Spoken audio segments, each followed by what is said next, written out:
What's that? You want a joke? Oh, okay, since you insist. What's the only animal smarter than a talking parrot?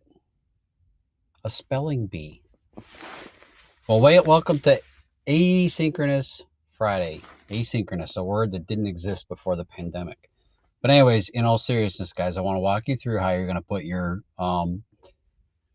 argumentative speech together. It doesn't require, you've done the hard work. Assuming you've done the graphic organizer and your evidence is solid and you've done your analysis, that's the hard stuff. The easy part is for you to actually go ahead and turn it into an actual speech. Not a particularly difficult thing to do, really. And I'm going to walk you through this.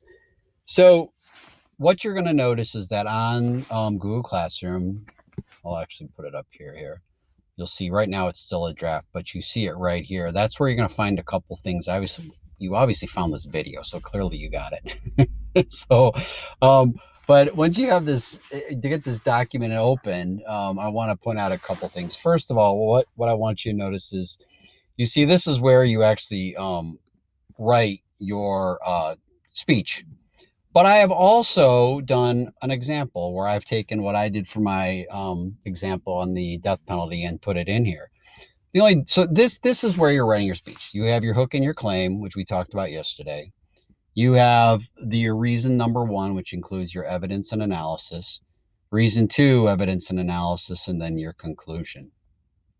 Which don't freak out. I will promise to explain that. So if you look here, hook and claim, reason one, evidence analysis, double that for reason two, and then conclusion. Now look here. The only difference here is that I've obviously turned this into two columns. And what I've tried to do is I've, identified each part of the speech with this color here. Okay. So the one key change, obviously, guys, is that you need to make it sound like a speech. Now, I'm not expecting you to sound like Martin Luther King Jr. in the sense that it has to be some speech that makes you weep because it's so powerful and wonderful. That'd be awesome if you could do it that way. But, I understand this is kind of a beginner's thing, but it has to. The important thing I want to say to you guys is make sure you practice this. You don't have to be perfect, but it needs to sound like a speech, not like you're reading from a graphic organizer. So all you're going to do is you can, if you didn't already write your hook, you can write your hook in this box up here. So again, first paragraph, make sure you have your hook. And we talked about that yesterday. We talked about how you can do it with a series of probing questions. You can do it with a really strong fact. There's a couple different ways you can do. You can start with an anecdote, a personal story or anecdote. But whatever you decide, you put it in that first paragraph, and then you end that paragraph with your claim.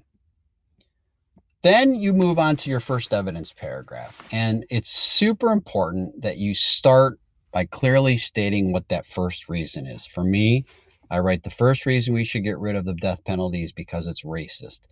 Notice how I don't say it is racist. I have it more structured and more academic sounding and more professional sounding. The first reason we should get, and so forth. Then what you're going to do is get into your evidence. It's really important, ladies and gentlemen. We've talked about this. This was a bit of a struggle yesterday. You need to identify your source.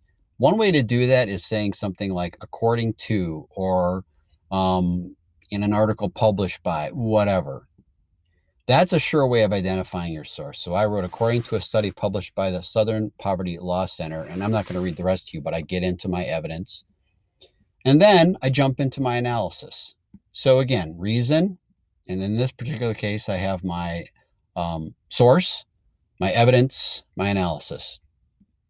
Then I go into my second piece of evidence right here. And you can see right here, my source is right here in the middle. And then I have my analysis as well.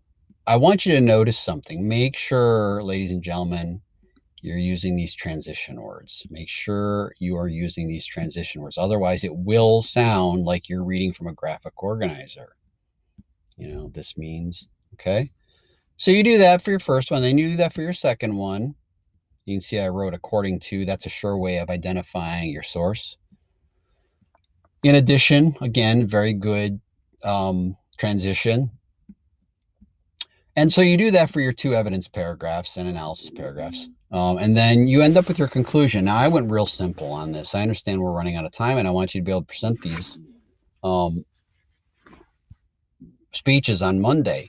All I want you to do is basically restate your claim and tell me your 2 reasons. Now, I got a little fancy here for those of you who are up for the challenge. I wrote, for these reasons, the death penalty is racist and the death penalty does not deter people from committing a crime. The death penalty should be abolished, which means gotten rid of. For good, no one should die at the hands of another man. Ideally, I'd love it if you gave the audience a real strong something to think about. But I understand, given the circumstances of time here, if you just want to state your claim and your 2 reasons, that's absolutely fine with me. So that's it. There's a couple other things, small things I want to point out, though.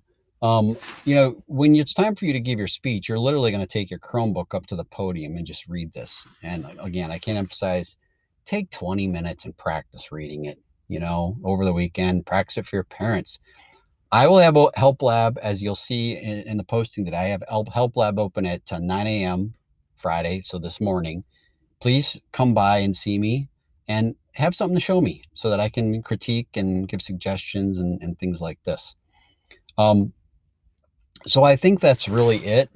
I wish you all the best of luck in doing this. Again, if you've kept up with your graphic organizer, it should be a relatively simple process for you to do. All right, have a good night, everyone. I hope everyone stays safe.